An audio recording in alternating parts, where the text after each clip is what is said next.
నమస్కారం అండి. నా పేరు హిందూ ప్రియ. మా ఆయన పేరు నవీన్ కుమార్ రెడ్డి. మా బాబు పేరు శ్యామ్ నందన్ రెడ్డి. అయితే నేను ఈరోజు డైరెక్ట్గా మా బాబు ఫండ్స్ గురించి, ట్రీట్మెంట్ గురించి అడగడం కాకుండా ఒక పేరెంట్స్గా, ఒక ఫ్యామిలీగా ఇప్పుడు మేము అనుభవిస్తున్న బాధ గురించి, మా సిచ్యువేషన్ గురించి మీతో షేర్ చేసుకోవాలనుకుంటున్నాను. మాది కంబైన్డ్ ఫ్యామిలీ అండి. మా ఆయన, మా అత్త మామ, మా ఆయన తమ్ముడు అందరం కలిసే ఉంటాము. వాళ్ళకి ఒక చిన్న పాప, మాకి ఫస్ట్ ఒక పాప, తర్వాత బాబు పుట్టడానికి ముందు చాలా హ్యాపీగా ఉండేవాళ్ళము. చిన్న చిన్న కష్టాలు వచ్చేవి, చిన్న ఆనందాలు, చాలా హ్యాపీగా అయిపోయేది లైఫ్. అయితే శ్యామ్ పుట్టిన తర్వాత కూడా చాలా హ్యాపీగా ఉన్నాము. సడన్గా 1.5 month తర్వాత వీడు కొంచెం స్లో అయ్యాడు, వీక్గా అనిపించాడు చాలా. అందుకని హాస్పిటల్కి వెళ్ళాము. అయితే డాక్టర్స్ చెక్ చేసి ఇంకా కొన్ని టెస్టులు చేయాలని అన్నారు. ఎంత వీక్ అయ్యాడంటే పాలు కూడా నాకు తాగలేకపోతున్నాడు. అందుకోసం చిన్న సర్జరీ చేసి ఒక ట్యూబ్ లాగా ఇచ్చారు. దాని నుంచే పాలు ఇంకా అన్ని మెడిసిన్స్ కూడా కంటిన్యూ చేయమని చెప్పారు. ఆ తర్వాత స్లోగా బ్రీతింగ్ కూడా తీసుకోలేకపోతున్నాడు. అందుకోసం బైపాప్ అని ఒక మిషన్ ఇచ్చి ఆ సపోర్ట్తో ఇప్పుడు శ్వాస తీసుకుంటున్నాడు. ఆ తర్వాత ఇంకా కొన్ని చెక్ చేయాలని చెప్పి చెక్ చేసి SMA type 1 అని చెప్పారు. అది చెప్పిన తర్వాత ఎన్ని రోజులు ఏడ్చామో, ఎన్ని రోజులు అన్నం తినకుండా పడుకున్నామో అది మాకే తెలుసు. అయితే దానికి ట్రీట్మెంట్ కోసం 17 కోట్లు ఖర్చు అవుతుంది అంటున్నారు. మాది ఒక మిడిల్ క్లాస్ ఫ్యామిలీ. ఒక మిడిల్ క్లాస్ ఫ్యామిలీ అంటే ఇంట్లో అన్నం ఉంటే తింటారు, లేదంటే నీళ్ళు తాగి పడుకుంటారు, కానీ బయటికి వెళ్ళరు అసలు అడగడానికి. రోడ్ల మీదకి వచ్చాము.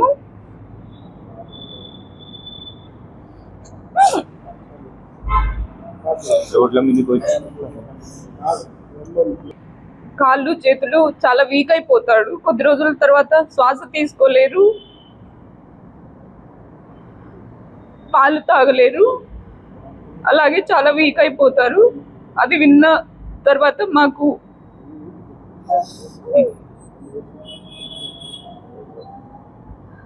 బ్రతకాలో లేదో కూడా అర్థం కాలేదు. అందులోనూ దీనికి ట్రీట్మెంట్ కాస్ట్ 17 కోట్లు అంటున్నారు.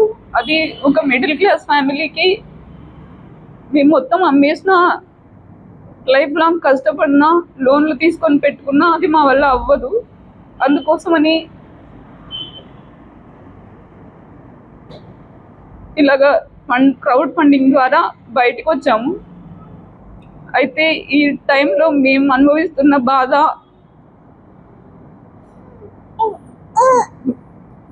చెప్పలేకున్నాము. మీకు అందరికీ తెలిసే ఉంటుంది. ఎవరినైనా ఒక మిడిల్ క్లాస్ ఫ్యామిలీ వాళ్ళు డబ్బులు అడగాలంటేనే 10కి 100 సార్లు ఆలోచిస్తారు. అలాంటిది 17 కోట్లు కలెక్ట్ అవుతుందో లేదో కూడా మాకు తెలీదు. కానీ ఒక పేరెంట్స్గా మేమున్న సిచ్యువేషన్లో మాకు అవన్నీ ఏమీ కనిపించట్లేదు.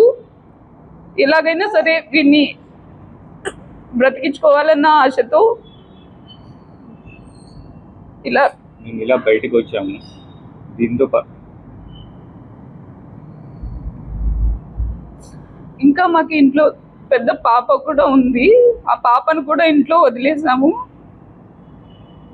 ఆ పాప ఇంటికి వెళ్ళినప్పుడు, నాన్న ఈరోజు డబ్బులు ఎంత కలెక్ట్ అయింది అంటే వచ్చే బాధ తట్టుకోలేకున్నాము. రోజు ఏం తెచ్చావని అడిగేది.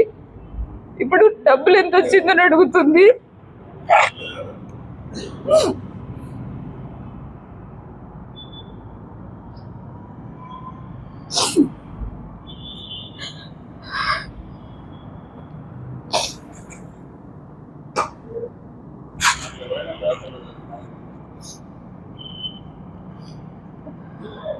ఈరోజు మీ అందరి సహాయం కోసం మేము ఇలా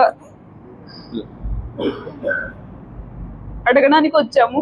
ప్లీజ్ మీకు హెల్ప్ చేయనంత చేయండి. ఇంకా సెంట్రల్ గవర్నమెంట్ కూడా ఇలాంటి పిల్లలు పేరెంట్స్ బాధలు అసలు చెప్పుకోలేరు. వాళ్ళు వాళ్ళు పడే బాధ, వాళ్ళు పడే నరకం వాళ్ళకు మాత్రమే తెలుస్తుంది.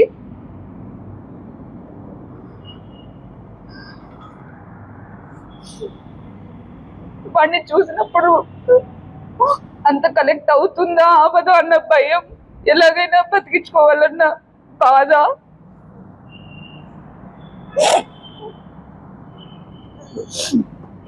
వీటికి మధ్య మేము పడే నరకం ఎవరికి రాకూడదు, ఏ ఫ్యామిలీకి సిచ్యువేషన్ రాకూడదు. అలాగే గవర్నమెంట్ కూడా ఇలాంటి చిన్న పిల్లల కోసం కొంచెం సహకరించి వాళ్ళకి ట్రీట్మెంట్ కాస్ట్ కొంచెం అట్లీస్ట్ తగ్గించండి. మేమే కాదు, ఇలా ఎస్ఎంఎడ్ టైప్ తో బాధపడుతున్న పేరెంట్స్ కూడా. Rainbow hospital Hyderabad. వీడికి ట్రీట్మెంట్ తీసుకున్న హాస్పిటల్ రెయిన్బో హాస్పిటల్ హైదరాబాద్. అయితే ట్రీట్మెంట్ డిలే అయ్యే కొద్దీ రెస్పాన్స్ తగ్గుతుందని డాక్టర్స్ చెప్తున్నారు. అందుకు మాకు టైం కూడా ఎక్కువ లేదు, ఎంత తొందరగా వీలైతే అంత తొందరగా ఇంజెక్షన్ వేయచ్చు అని చెప్తున్నారు. ఆ ఇంజెక్షన్ కూడా మన దేశంలో అవైలబుల్లో లేదు, యుఎస్ నుంచి ఇంపోర్ట్ చేసుకొని మరీ తెచ్చుకోవాలి. దీనికోసం సినీ యాక్టర్లు మరియు క్రీడా రంగంలో ఉండే వాళ్ళు మరియు government, state government, central government, ఇంకా హెల్ప్ చేయగలిగిన వాళ్ళు అందరూ ప్లీజ్ ఒక్కసారి ఆలోచించండి.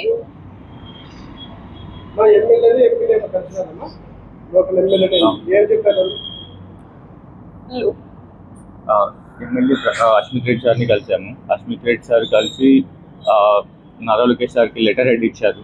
లెటర్ హెడ్ ఇచ్చి దాంతోపాటు నేను కూడా పర్సనల్గా ఫాలో అప్ అవుతాను అనేసి చెప్పారు.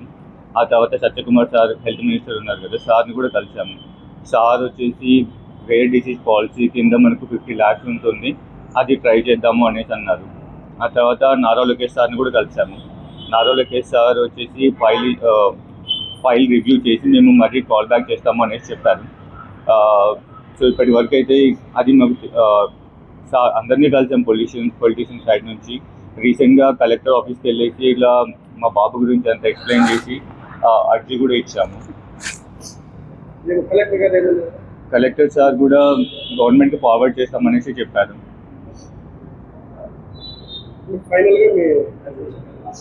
ఇంకా ఇప్పుడు మాకు ఇన్ఫ్లుయెన్సర్లు, పత్రిక, ప్రెస్ మీట్ వీళ్ళే మాకు ఒక దేవుళ్ళలాగా కనిపిస్తున్నారు. వాళ్ళు చేసే సాయం నిజంగా లైఫ్లో మర్చిపోలేము. ఎందుకంటే యూట్యూబర్స్ అంతా, అనంతపూర్లో ఉన్న యూట్యూబర్స్ అందరూ కలిసి, ఎస్పెషల్లీ డిస్కవరీ 80 అనంతపూర్ సార్ వాళ్ళు, అనిల్ సార్ వాళ్ళు, రష్ వాళ్ళు, నవాజ్, వీళ్ళ పేరున అందరికీ ధన్యవాదములు. చాలా అంటే చాలా హెల్ప్ చేస్తున్నారు బాబు కోసం. వాళ్ళ పర్సనల్ బాబు అని ఫీల్ అయ్యేసి అందరూ ముందుకు వచ్చేసి బాగా హెల్ప్ చేస్తున్నారు. అలాగే పొద్దున్న డేవిడ్ సార్ ఫోన్ చేశారు. ఫోన్ చేసి బాబు కోసం కదా మేమందరూ కూడా మీ వెనకాల ఉన్నాము, మేము కూడా మీకు హెల్ప్ చేస్తాము అనేసి చెప్పారు. అందరికీ పత్రికా ప్రతినిధులందరికీ కూడా చాలా చాలా ధన్యవాదాలు. అందరికీ చాలా థ్యాంక్స్ అండి. అండ్ మా నుంచి ఒకే ఒక్క చేయగలిగినంత సాయం చేయండి, లేదంటే చేయగలిగిన వాళ్ళకు షేర్ అయ్యేలా, ఇది రీచ్ అయ్యేలాగా హెల్ప్ చేయండి.